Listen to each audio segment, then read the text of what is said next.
Watching TV has changed over time. Streaming has become the new norm. That's why Golden State Media Concepts television podcast dives headfirst to the world of cord cutting. Want to be on the loop of what's hot in Netflix? Or if it's not a preference, what about original shows in Hulu? We've got you covered. Join us as we fill in the blanks and talk about movies to stream and what show you should be binging. This is the Golden State Media Concepts television podcast.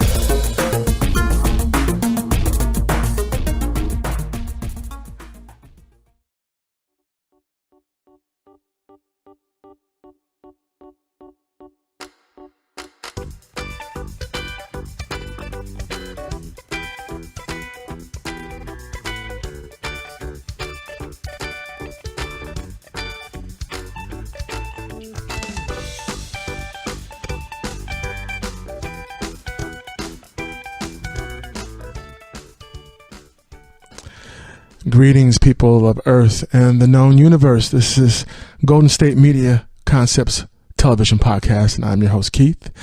And I've got some goodies for you today. Some TV shows to talk about. I'm excited about the Siren, The Crossing, LA to Vegas, and Legion. So yeah, we're gonna have a good hour of fun, just talking about what's going on in today's television. You know, the new golden age of TV writing. Television. The writing for television has dramatically improved over the years.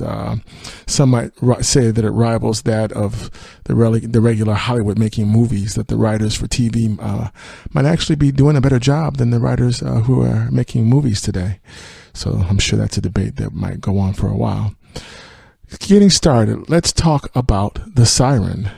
This is a new TV series that started. It's, as you could say, it's like a fantasy show. It's about the Siren is a mermaid. So basically, there's this coastal town of Bristol Cove, Washington, and it's known for its legend about the mermaids. And there's basically this family that's the founder of the town, and they're called the Pownals, and the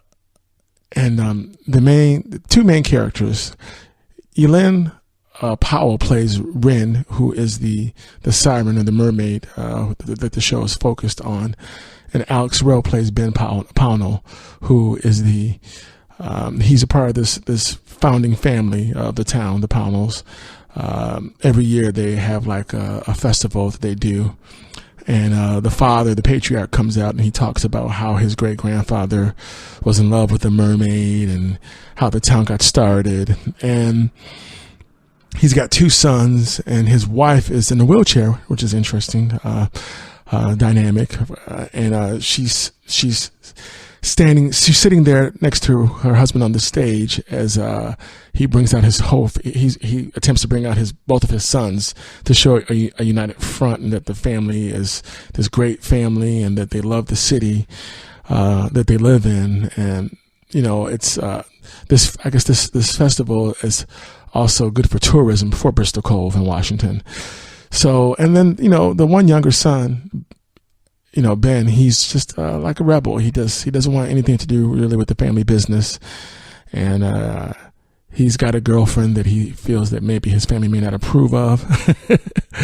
So, I mean, it starts from there. So the show opens up. Now, oh, by the way, this show is on the Freeform Network. That's the same new network that brought us Beyond, and I look forward to talking to you guys about that show too. That's a sci-fi fantasy show as well. But so on the Freeform Network with the Siren. So the opening episode opens up with you got these guys. So this is a fisherman town. So mermaids are the legend, the lore, and fish. So fish is the main commodity in Bristol Cove. So the episode opens up with these guys, these fishermen out in the sea. It's dark out, and they're just doing their thing, fishing. And and they catch something, and it's like jerking the ship. It's very strong and powerful. So when they pull it up, one of the fishermen on the crew gets bitten by what's ever in the water.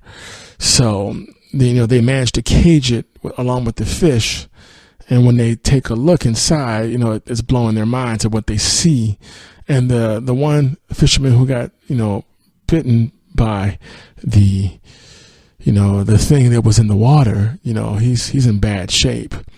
So they're trying to figure out what they're going to do. So they have it caged up along with the fish.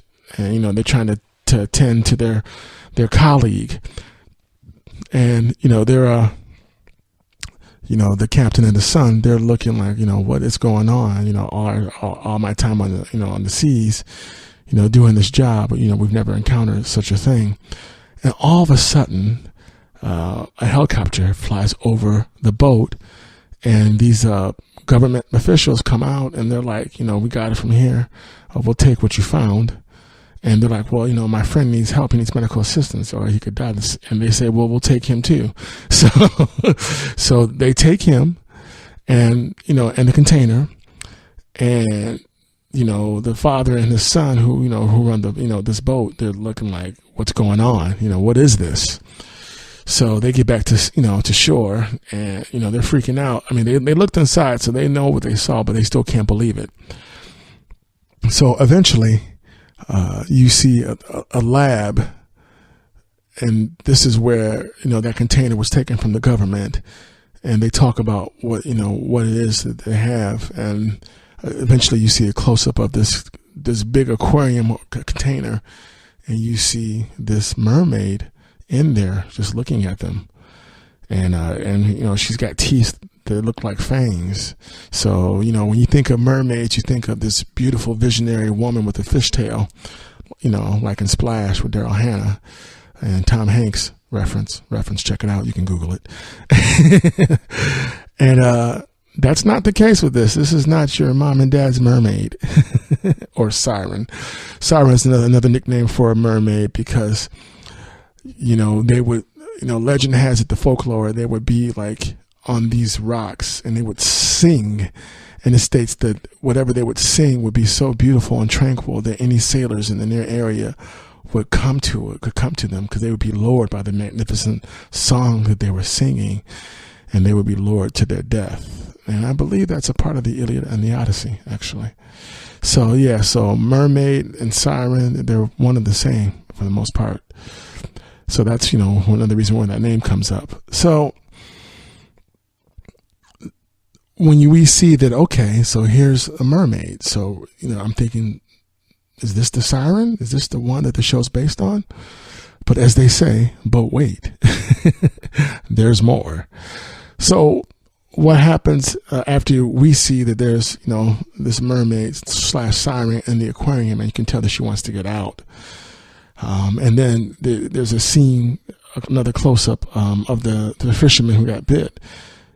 And he's hospitalized, so he's still trying to heal. Now, the boat that they were on, the father and the son, who were part of that original crew, they're back home, and they're still reeling over what happened, and they're like, we checked the hospitals, and there's no word of our friend, and they can't find their comrade who got bitten, because the government took him, and there's no record of him being treated anywhere.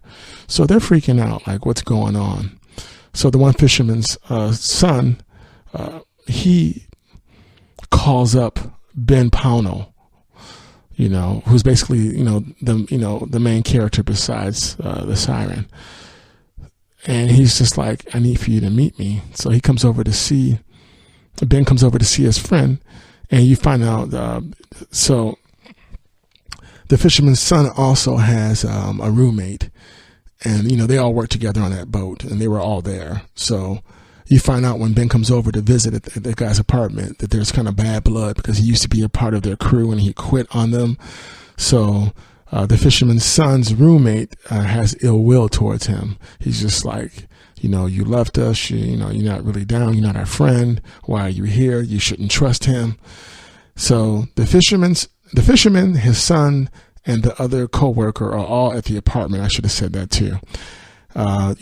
Sitting at the table, and Ben is there, and they're like, you're not going to believe it. What I tell you, but it's true. And they're like, we found something, and it looks, this is what it looks like. And they show him on their cell phone a picture or a film of what they caught, And he's just like, that could be anything, because there's a shadow of someone's, like swimming. So he's just like, what are you trying to tell me? I don't believe you. This is, you guys are imagining things, or this is some type of prank. So basically Ben blows them off. He doesn't believe that there was anything in the sea, and that the government was just being intrusive for whatever reason. Right?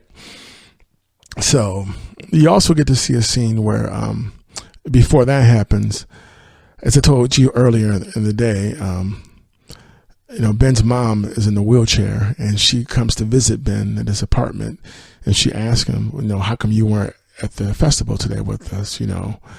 She's like, this is how we make our living. We need it for you to be there. I'm in the wheelchair and there's not much I can do, but I show up and you need to show up. And she gives him a lecture, and, Ben is just like, okay, I hear you, but I'm just not interested. So, and then the mom is like, so are you seeing someone? He's like, yeah, my girlfriend, and I'm seeing someone. And, Ben's like, I don't want to talk about that right now. Basically, he's telling his mom he doesn't want her in his business. And the girlfriend's slept over, and she's like, how come you didn't tell her I was here? And he goes, you don't want to be a part of any of that family drama that I have going on with my father and my mom. So, he's got that backstory going on. And he doesn't believe his former fisherman colleagues that they saw something, or that, or that their co-worker and colleague, was taken by the government and can't be found. He believes there's a reasonable explanation for all of this. Of course he does, right? So later on, what we see is Ben is driving on the main road. Maybe he's going home. I'm not sure where he was going, but that's not even the point, because while he's driving on the road, a naked woman appears just walking into the middle of the street. So he stops, he gets her clothes, and he because she passes out on the street, he stops, he covers her up and puts her in his car, and he takes her back to his place, and he tries to talk to her, and she really can't understand what he's saying. So, and yes, you guessed it, this is Elin or Eline, I might be saying her name wrong, Powell. Her character is called Rin. So, and I'll tell you the funny story on how she got that name, and how I think there's some irony with that, since the show is called The Siren and her name is Ren, right? Kind of cheeky, don't you think? So, he gets her to his place. He put some clothes on her, he dressed her up, and, she looks around and she's just taking it all in. So now, mind you, Ben doesn't realize that she is a mermaid in real life, at least not yet. So he calls the doctor because he wants to make sure that she's okay, and and that she's medically healthy and sound, because he doesn't know what happened to her. So he calls the doctor. He tries to talk to her, and the communication is really, there's not a whole lot there, because she's still just kind of looking at him and she can't really say anything. So when she first starts to speak, she starts to sing. And she's singing this really beautiful melody. It's very angelic sounding. It's the siren call. And when he hears it, he's just, he's mesmerized. He's sitting there, and it's almost like he's in a trance. And then all of a sudden there's a knock on the door. He's like, well, hold on. And that's the doctor. He goes to get the doctor so he can introduce the doctor to her. Now, mind you, he doesn't know her name yet. So he goes to the door to get the doctor. The doctor comes in. They go back to the living room where she was on the couch, and she's gone. She went out the window. So the doctor has never seen her. So the next scene is, the mermaid walking the streets of Bristol Cove, just roaming around. She's got these clothes on that she's, not used to. She stumbles across a clothesline where someone's hanging out their clothes to dry. That's old school. Some people like to air dry their clothes, So, and when she sees these clothes, of course there's some that can fit her. So she just takes them. She takes the clothes that she has on, takes them off, and puts these new clothes on. And she starts just walking downtown Bristol Cove, just looking around. And you're like, what is she doing? What's she up to? So basically she winds up walking into someone's home, and she sees this kid watching TV. he might be like 2 years old or 3, and a cartoon comes on, and the character says, "I am Ren." So then she says, "I am Ren." So that's how she gets her name. But I just thought it was very cheeky that her name on the show was Ren, and it's RYN, and the show is the Siren, like I said. But more about that show after this break. Want to know the latest and hottest music hitting the airwaves? Don't be left out. Listen to the Golden State Media Concepts Music Podcast. Jordan and Keith keeps you on the loop with everything you need to know. Jordan And Keith. From pop, rock, hip-hop, and the top 40. And we'll throw in news of your favorite artists, concert and tour dates, and so much more. Listen no further, because this is the gold standard in music podcast. Hey, welcome back. Once again, you are listening to Golden State Media Concepts Television Podcast, and I am your host, Keith, and we were just talking about the new TV series, The Siren. So as I was saying, it was just really interesting how she received her name from a TV cartoon. So she's wandering the streets, and basically she runs into a woman who has an antique shop. And this woman, when she looks at her, she can tell that she's a mermaid. So, and Ben has been trying to find her. Ben sees her, and Ren runs off, and Ben is asking, the shopkeeper, did you see her? Do you know who she is? And the lady's like, I don't know what you're talking about. She was just kind of trying to blow him off. Like, we're not going to have this conversation right now. So what happens, eventually Ben catches back up with her, and she tells him that her name is Ren. But how that happens, Ben's girlfriend, deals with marine biology, and she rescues, sea animals and, nurtures them and puts them back in sea. And they have a little tour that they have where the kids will come and watch them do this. So Ren is watching this, and the sea lions get, the kids ask about the sea lions or the manatees. They pop up on the deck, and usually they're just really friendly. But when they look at Ren, they get really violent and agitated, and it starts to scare the kids away. So the kids have to leave. And the one little girl looks at the sea lions looking at Ren, and she's like, it's her fault. They're mad because of her. So once Ben catches up with her there, and he finds out that Ren is looking for her sister. So the original mermaid that got caught at the beginning of the show was actually her sister. And there's a flashback scene where the two of them are swimming in the sea, and you see her get caught while Ren is left behind, and she gets traumatized by it. But she's like, that's my sister. And Ben and his girlfriend promised to try to help her, find her sister. And the shopkeeper winds up getting back in touch with Ren. Ren gets taken in by the shopkeeper, because the shopkeeper is like, well, I'll take care of you while we try to figure it out. And the show goes from there. It's just very interesting, because we've never seen a TV show or series that wants to dive into the mermaid folklore or legend. So I really enjoyed watching that unfold, because at one point Ren gets sick, and she's really sick, and they can't figure out why. So she basically jumps into the sea, and you see the transformation of her going back into a mermaid. And when she jumps into the sea, Ben sees her jump in, and he gets worried that she's going to kill herself. So he jumps in to try to save her.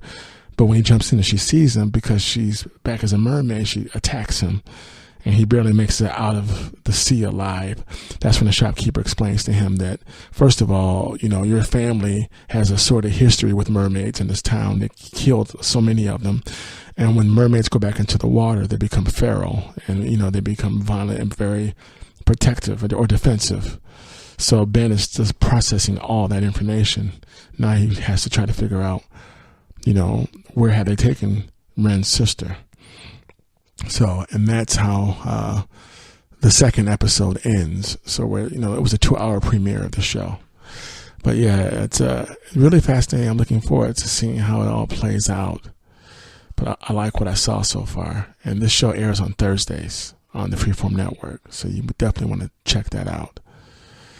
So, and the next show I want to talk about is LA to Vegas. That's a new comedy on Fox. It's a half-hour show about people who go every week. They just fly from LA to Vegas. That's just what they do for whatever reasons, for fun, for business, for both, for vacation. And their airplane crew that, is, that's involved in those flights, and it's crazy. It's really good. It stars Kim Matula. She plays Ronnie. She's the flight attendant who yearns to be on a more prestigious airlines. The airlines that she flies for is called Jackpot Airlines. I kid you not, folks. It really is called Jackpot. Yeah. Now, this TV comedy is executive produced by Will Ferrell and Adam McKay. So, they got behind this show. So Dylan McDermott plays the airline captain, the pilot. And it's just he's very funny on this show. The show is, he plays Captain Dave Prattman. He's very, very arrogant, very narcissistic, very full of himself. He thinks that he walks on water, and his character is just a lot of fun. Dylan McDermott does a great job in this role. We're used to seeing him in serious roles. He was in the first series, I believe, or the first installment of American Horror Story. He's been around for a long time acting. So it's nice to see him as, in this comedic role. He's got a little mustache and he's on fire. He's just really funny. Kim Matula, as I said before, who's the flight attendant, she's the main character for the most part. Veronica, aka Ronnie Messing. She is also known she was a former daytime TV star. She used to be on the soap opera Bold and the Beautiful, playing Hope Logan. See, you didn't know that, did you? So she's getting into the big leagues now with this new TV series on Fox, and she does a great job. Before she landed this role, she was also on the TV series Unreal. I'll be talking about that in a future TV podcast. Unreal is off the hook. So that show that she was on, it was about, how you watch The Bachelor and The Bachelorette? So Unreal is a scripted show about the behind the scenes of those shows and how dark they can be and how the producers manipulate the actors to get a juicier plot line, a juicier story for TV to beef up their ratings. So yeah, she was on the last season of that. So she's been making moves. So yeah, she went from Unreal to LA to Vegas. A lot of fun, this show. I mean, what can I say? It's just very dark and it's very witty. And it's reminiscent to me of the legendary the legendary movie Airplane that starred Robert Hayes. And that's an old movie. You guys are going to want to Google that up or YouTube that up, Airplane. There was an Airplane 1 and Airplane 2. And it had a host of a lot of people on that in those movies. Peter Graves, William Shatner was in that. Kareem Abdul-Jabbar was in one of the movies. Just very, very funny, very dark, very in-your-face humor. And this TV series seems to strike that type of chord. I really like it. It's just like shameless, shameful, funny, daring comedy. And it makes me shake my head and laugh when I watch it. I'm only like 2 episodes in and I'm looking forward to finishing this season, but I like it. It's funny because my aunt is the one who recommended that I watch this show. I'm like, oh, okay. And then I saw it. I was like, whoa, this is a lot. I mean, other characters on the show are Nathan Lee Graham plays Bernard Jasser. He is the male flight attendant to Ronnie, and he's very funny. in the show as her cohort. The way they barb about, the passengers and the crew is just really funny.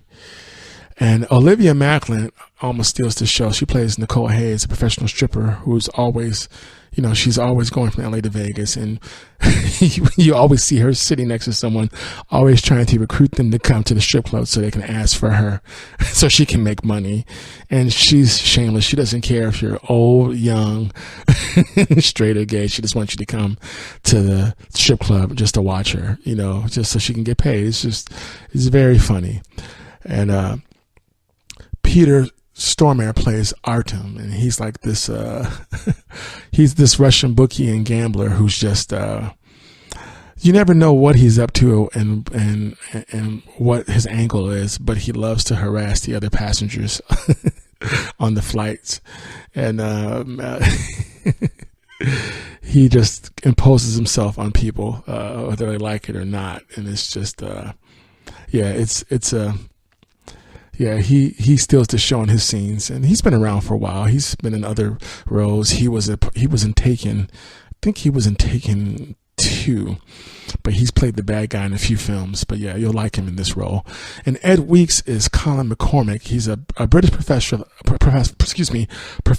of economics, and he winds up playing like Ronnie's love interest, kind of. I mean, they had this like romantic tension and, sexual tension with each other, but nothing seems to come of it. At least not as of yet.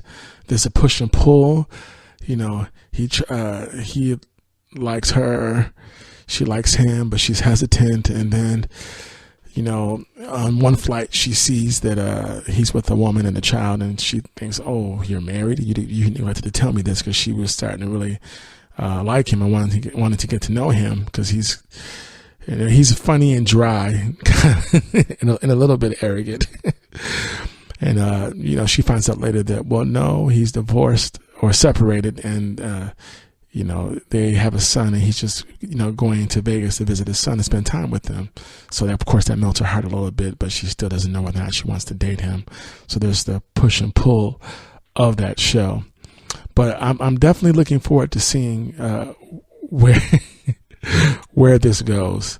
But like I said, so much goes on with the comedy, I can't even keep up. I mean, I really like the show. If you like dark, funny, in-your-face humor that makes fun of everybody, you will like this show. If you don't like that kind of humor, then you won't. But if you do, I would encourage you to watch that show on Fox. It's definitely worth it. And like I said, it's a half hour, so it goes by just like that. It's just, it's really good. And once I saw that, Will Ferrell was producing it, I'm like, oh, okay, cool. So, I like Will Ferrell, so I'm like, oh yeah, this will work. This will definitely work. So, yeah, check that show out, LA to Vegas. It comes on Tuesdays on Fox, every Tuesday.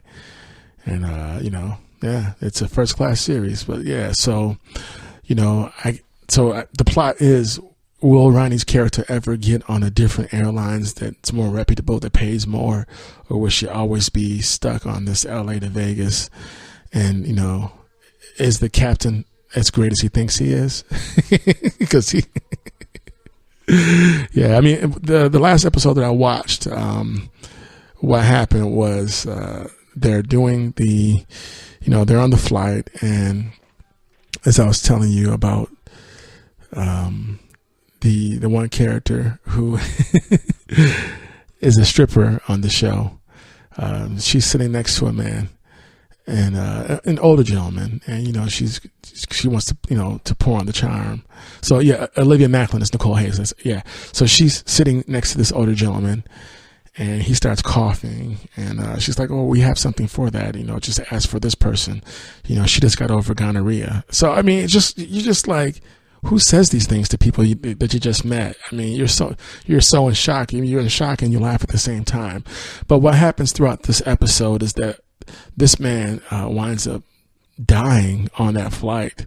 So, and they're trying all they can to keep that from the passengers. And in the same episode, Captain Dave finds out that he's going to be listed as one of the top 10 pilots to look out for in this national the Airplane magazine.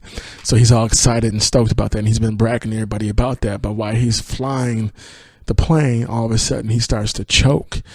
Mentally, he's not able to like grab the control, and you find out that he's just, he has all this anxiety. And when his co-pilot is asking him what's wrong, he gets defensive, and he's like, nothing's wrong with me. Why are you asking? Something wrong with you. This is your fault. And then in one scene, he says to the guy to deflect from him and deter him. He's like, are you in love with me? And the co-pilot looks at him. He's like, no. And you see him roll his eyes like, yes, I really am. It was just really funny. It's just really interesting to see. I haven't seen this type of humor, like I said, since the original movie Airplane. And that's from over 20, 30 years ago. Like I said, starring Robert Haynes. There's Airplane 1 and Airplane 2. And if you don't know what I'm talking about, look it up, Google it, look for it on like Netflix or Amazon Prime or YouTube. Check it out or rent it. It's a really, really funny movies. They did 2 of them and they're both hilarious. So yeah, I would definitely encourage you to check it out. But it was just it's a really good it's a really good series. So within that episode, as I was saying, so they spend the whole episode trying to make sure the passengers don't freak out because there's a dead guy on the trip, and get the captain to get over what they call the yips. So, you find out too that, back in the day before he became a pilot, he was this all-star punter in football, supposedly. And he got he was on the track to being, getting a college scholarship, and he got the yips. He started choking. He couldn't kick anymore. And then he got traumatized and he had to quit the team. And he says that he has panic attacks every time he walks by a football field. I mean, I'm not giving it justice. The delivery that Dylan McDermott gives when he talks about this, you will be cracking up. Like I said, I'm just paraphrasing what he said, but it was just the delivery, the timing, the way he said it was just really funny. I really enjoyed it. So it's a good episode. And at one point, Ronnie tries to hide the dead body on the flight, and she puts these sunglasses on, and they say YOLO, and she's like, "You're so right." The irony, you only live once, and this guy's dead. It's just, yeah. It's a good show. So, so definitely check out LA to Vegas. I think you guys will like it. Tired of searching the vast jungle of podcasts? Now listen close and hear this out. There's a podcast network that covers just about everything that you've been searching. Hey! The Golden State Media Concepts Podcast Network is here. Nothing less than a podcast bliss with endless hours of podcast coverage. From news, sports, music, fashion, cooking, entertainment, fantasy, football, and so much more. So stop lurking around and go straight out to the Golden State Media Concepts Podcast Network. Guaranteed to fill that podcast itch. Whatever it may be. Visit us at www.gsmcpodcast.com. Follow us on Facebook and Twitter, and download us on iTunes, SoundCloud, and Google Play.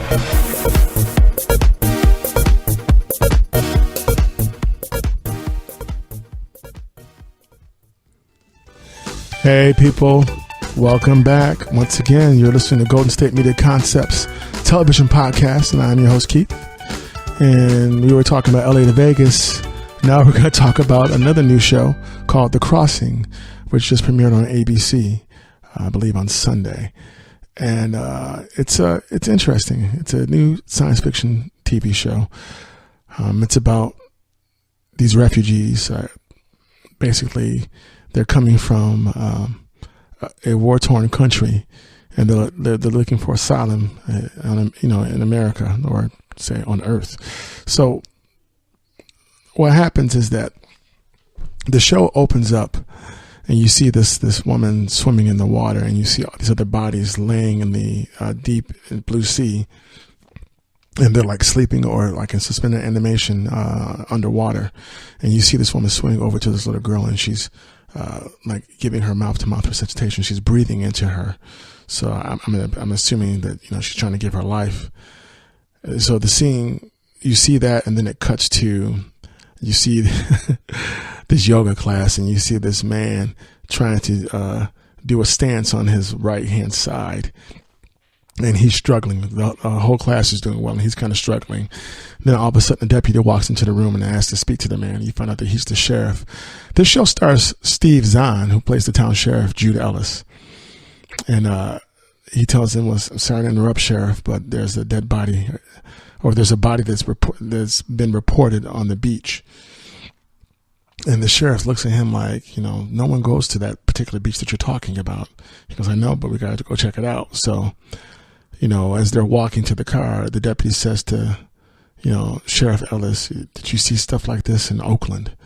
So that lets us know that Sheriff Jude Ellis has this backstory of when he was a cop in Oakland, California, and possibly there was some drama and problems and some things that went down, and that's why he's looking to live the small town life now. So, and he says, yeah. So they drive to the beach and they see this body laying face down. The sheriff, turns the body over and he checks it for a pulse, and he realizes the guy's dead. The deputy's standing over both of them looking out at the sea, and he's like, Sheriff? He goes, what? He goes, look up. And you see all these bodies floating to the shore. So they're like, what the heck's going on? So the sheriff's like, call, for the ambulance right now, call for the paramedics right now, so we can get help for these people. So, the next scene cuts to it being nighttime, and all these people have been washed ashore, and apparently there was 400 people floating in the water, and only 47 survived. So that's interesting. So I was saying to myself when I was watching this episode, why did it go from day to night so quickly? But if you got fish out 400 people floating, in the water, that's going to take some time. I'll say, okay, I'll go with that. They'll take a few hours. So I can see that. So some people, you see some of the people come ashore and, they look at each other and like, we made it. I didn't think we were going to be able to do it. We're okay. Homeland Security gets invited to the party. So they're like, okay, the main agent, is played by Sandrine Holt. She is Homeland Security agent Emma Wren, and she's asking Sheriff, Ellis, can you tell me anything? Has anyone said anything to you about how they got here? And he's like, everyone's been in shock. And he's like, were they from any boats? And she's like, Agent Emma Wren is like, no, there were no boats being reported. We don't know where they're from. And then the deputy says they didn't have any life jackets. None of them are wearing life jackets. So where are they from? So, just a big mystery of what's going on. So eventually, the people who survived, they're given blankets and food, and they're getting help to get dried off and being taken care of. People are making sure they're okay. Doctors checking on them as well. So at this point, they're refugees, but they don't know from where. That's what it's looking like.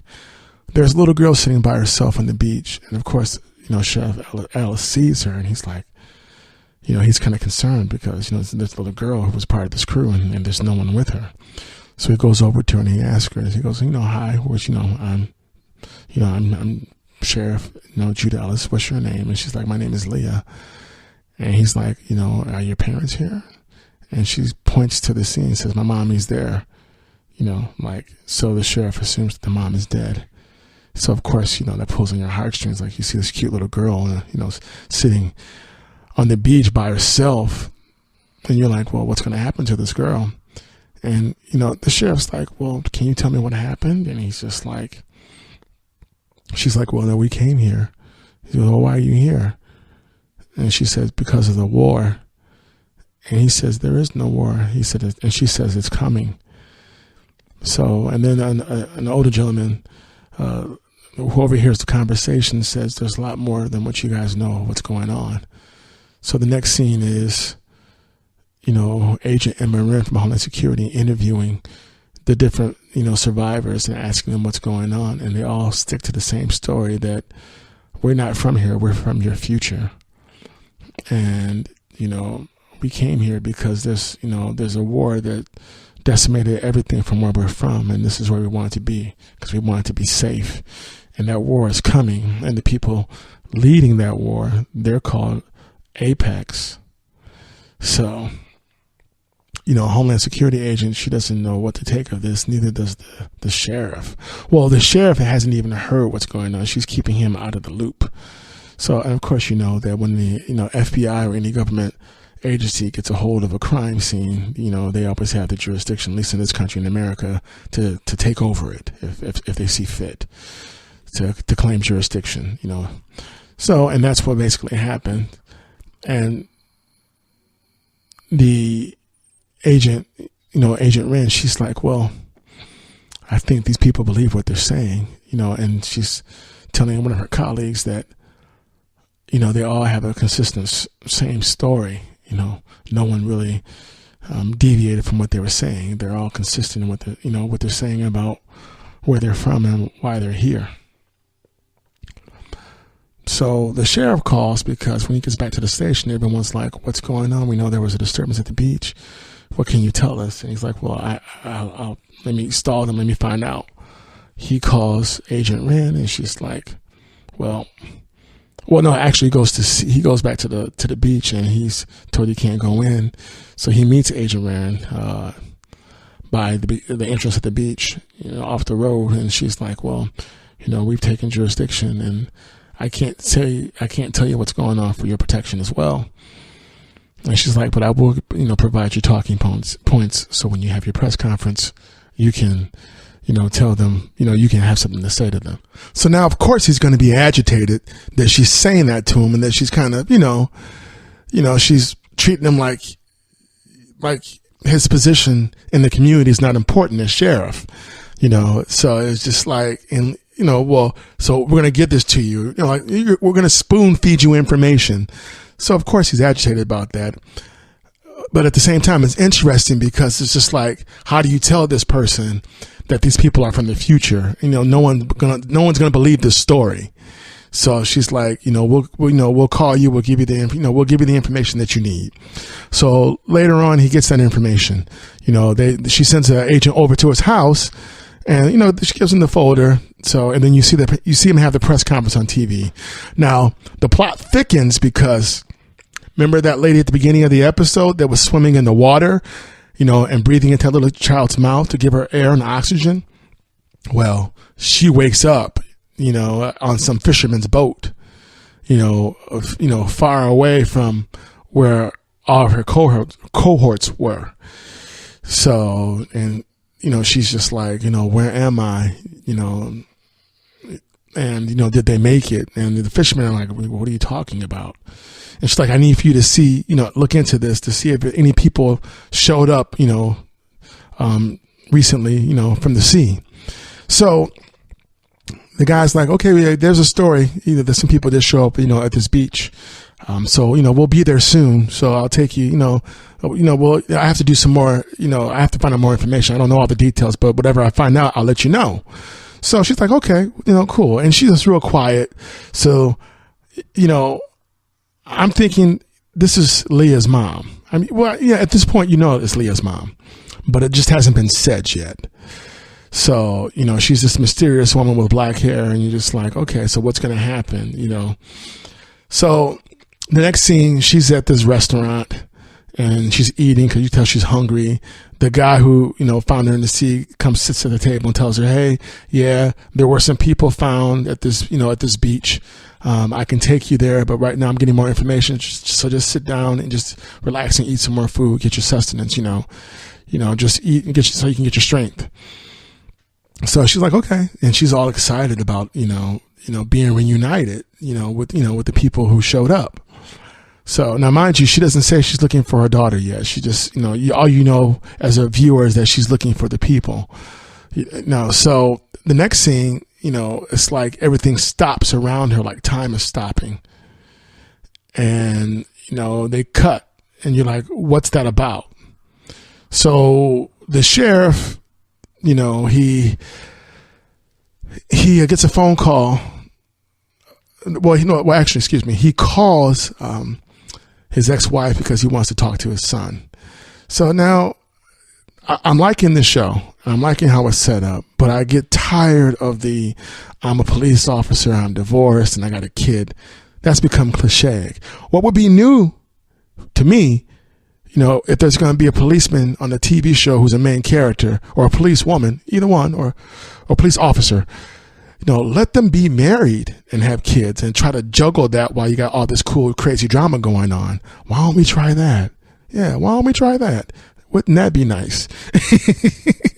So the other thing's like a cliche, but yeah, so eventually, he's like, I want to hear my son's voice. And the ex-wife's like, well, he's asleep right now. If I wake him up, he won't be able to go back to sleep. So he's like, okay, that's fine. So I'm going to tell you more about this after this break. So I'm just getting started, but yeah, we'll be back after this message. Want to find out what movies to go see? Then check out the GSMC Movie Podcast. It's your ticket to the latest movies, whether it's a new blockbuster event, romantic, comedy, or action flick. This show has got it all covered. They talk some what to go see now, don't bother, what's hot on Netflix, and everything in between. That's gsmcpodcast.com/movie-podcast. When it's all about the movies, it has to be this new show. Don't forget to like them on Facebook and follow them on Twitter. Visit gsmcpodcast.com for more info.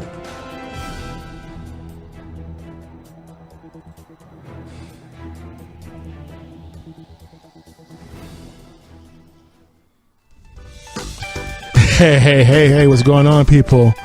Once again, this is Golden State Media Concepts television podcast, and you're listening to Keith, that's me, good people out there in the universe and the earth. So we're talking about The Crossing. So yeah, as I was saying, the Sheriff Jude Ellis, he wanted to talk to his son and he couldn't. So he's like, okay, I'll talk to him later. Like I was saying earlier in the podcast, it'd be nice to see a TV show where the police officer is not divorced with a kid. There's got to be some police officers who are happily married, with the family. Just saying. I think that'd be interesting to see them balance that family life with the ongoing drama that happens within the show. So the next scene, remember I told you about how the lady who washed up on the shore was in the restaurant eating, and she like kind of stopped time and looked around. The next scene is you see the sheriff in his car, and he goes to start it, and he looks down, and his shotgun has been ripped out of its holster, like ripped out. And in the back seat, guess what? It's the lady from the restaurant, who's looking for the people, and she's pointing the rifle at him, and she said, drive. I need you to take me to the dead people. So he takes her to the dead people. He does that, and she's like, what is this? She's like, you said you want me to take you to dead people. This is who they are. These are the dead people. She goes, were there any survivors? And he's like, well, yeah, you didn't say that. You just said the dead people. So they break into like a government facility where you see all the dead bodies. And after they have that exchange, the alarm goes off. Homeland Security storms in. He manages to take the gun away from her when they storm in, and he points it at her. And all of a sudden, it's like she kind of stops time again for a quick second, and she starts beating up everybody. And then she leaps up on top of this like little stand, and then she leaps through the window, like flies out of the window and runs off. And everyone's looking like, what just happened? Was this like on some Bionic Woman stuff? Who is this? They got this on camera. So Agent, Ren sees that, and they're like, and then her colleague sees it too from Homeland Security, and like, what is going on? Now, mind you, there are some people, some survivors who are, they're concerned about what's going to happen to them now that they're on, on this old earth. And, they don't know where they're going to be living, what's going to happen. And some of the other people are getting kind of squirrely about the whole thing. Like, hey, are we going to be okay? So, and then one guy's like, well, I've got my own plan. He tries to make a deal and cut a deal like, I need, some assurances before I tell you more information about what's going on. I want to talk to your president. So this one guy says, one of the survivors to Agent Ren, and she's like, well, you can talk to me, because first of all, no one just gets to talk to the president just because you want to. It doesn't work that way. So he's like, well, I'll tell you this much.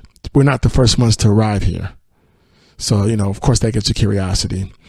She sets up a meeting with her deputy undersecretary, who's her boss. he meets with the guy, and when the guy sees them, they meet at this clandestine bridge, and he's in the shadows. And when the guy's like, "There's people who've come before me," and the undersecretary, you see his face, and the guy recognizes him. He's like, "How long have you been here?" So, you know, that scene ends, and, you know, Sheriff Ellis is like freaked out because he doesn't know what, you know, that lady had all that kind of strength. So, you know, the episode ends with he's at home. His son calls him on his ex-wife's cell phone to sneak a phone call to him. So Sheriff Ellis is happy to talk to his son, and the woman who escaped, you know, she sneaks into his house. She's got a gun, and she goes to where he was sitting. When she goes to where he was, he's not there. He has the dime on her. He's got his own, you know, shotgun pointing at her now. He's like, you know, "What are you doing here?" And she's like, "You know, I could end you right now." He's like, "Well, you can try." And she's like, "I need your help." He goes, "Well, what's your name?" "My name is Reese."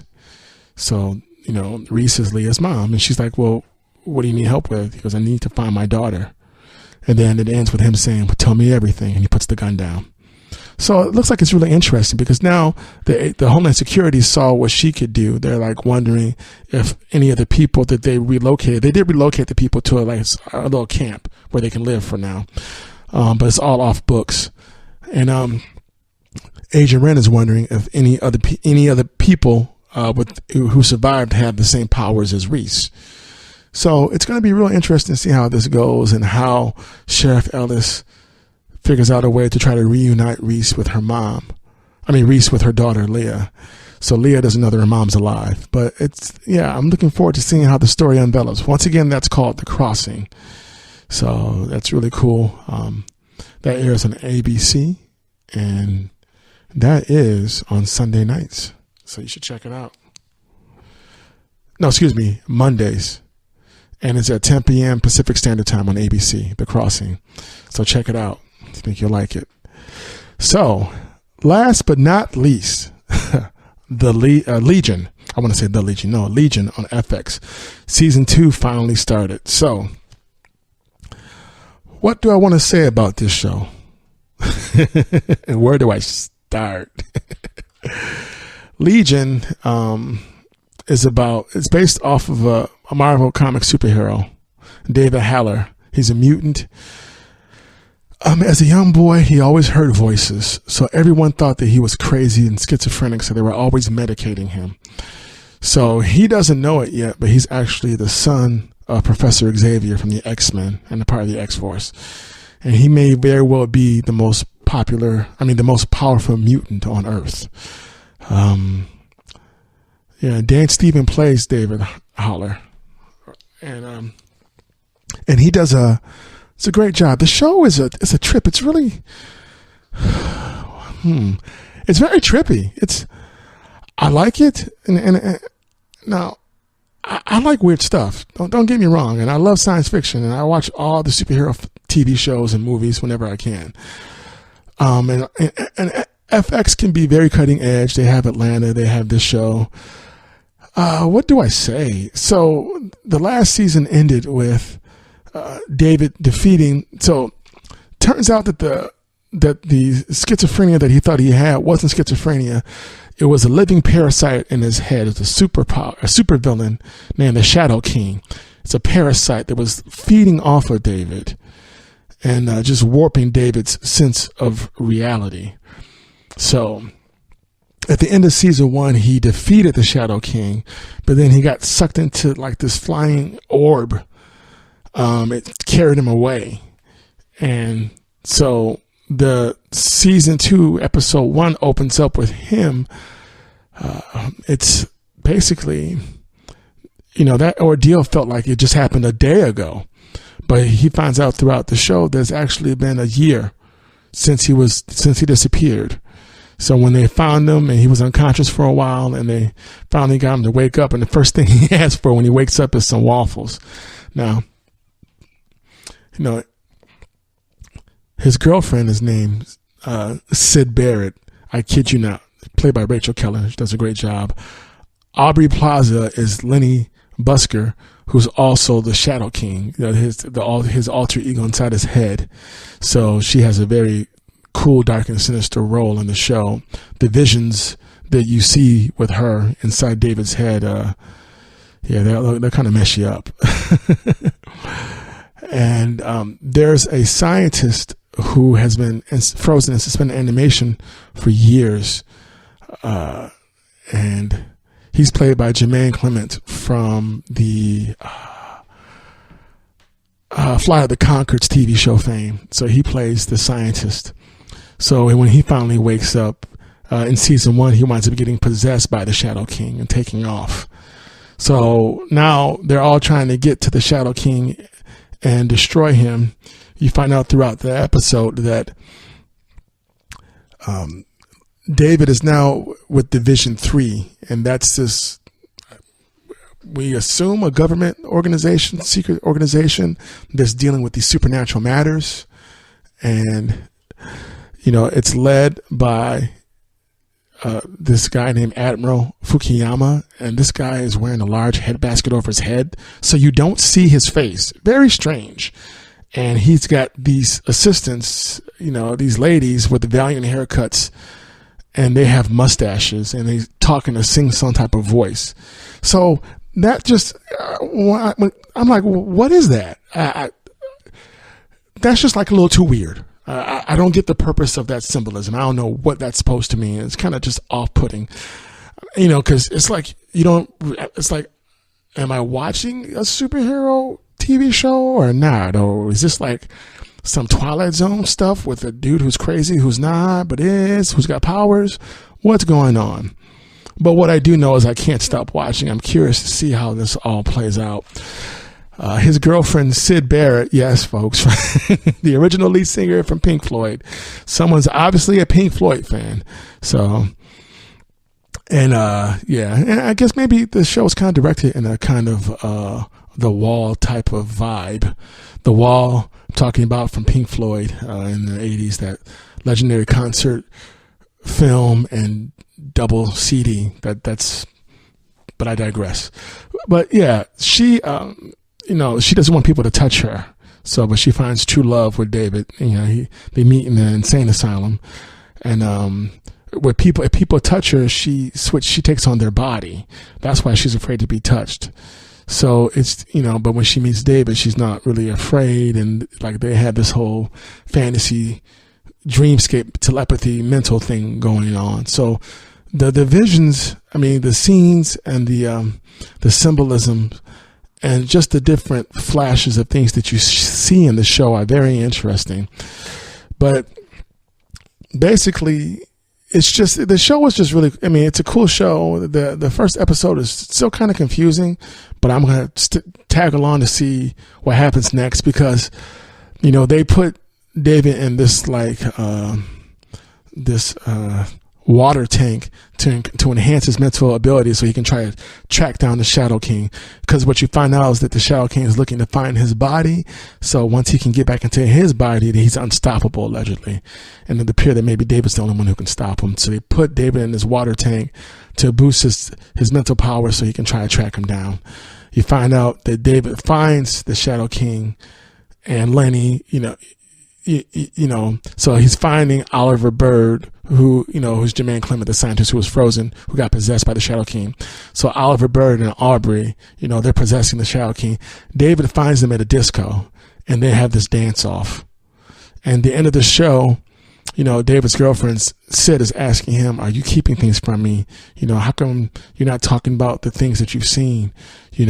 Are you lying to me? What's going on? You can tell me anything. No secrets.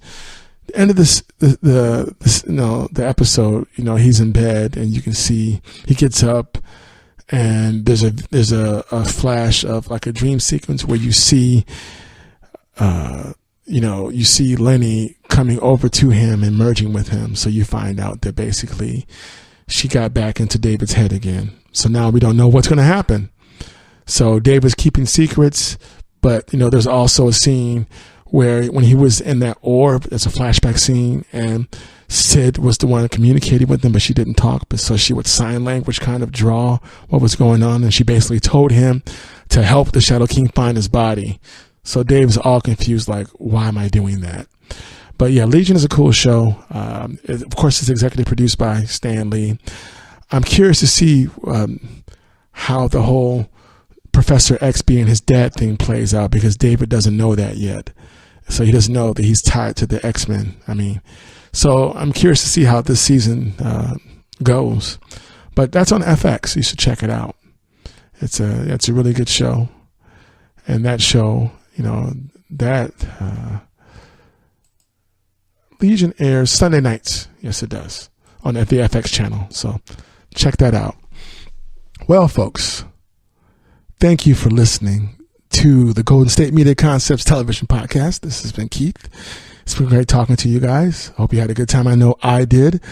And check out those shows. They're all really interesting. And I've got so much more TV to talk about in next upcoming episodes, where we'll be talking about stuff that's on Netflix and Amazon Prime and Hulu and stuff you should be looking for. Streaming is the future. So I'm so glad that it's here. Thanks again for listening. Universe, Planet Earth, and I will see you somewhere out in space.